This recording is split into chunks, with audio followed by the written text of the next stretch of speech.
ராகம் கனிந்தது, கதவுகள் திறந்தது, ஞானம் விளைந்தது, நல்லிசை பிறந்தது.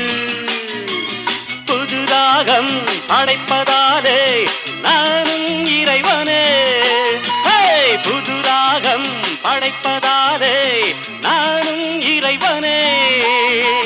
விரலிலும் குரலிலும் ஸ்வரங்களின் நாட்டியம் அமைச்சேன் நான். மழை திறந்து தாவும் நதியலை நான், மனம் திறந்து கூவும் சிறு குயில் நான். இசைக்கலைஞன் என் ஆசைகளாயிரம் நினைத்தது பலித்தது.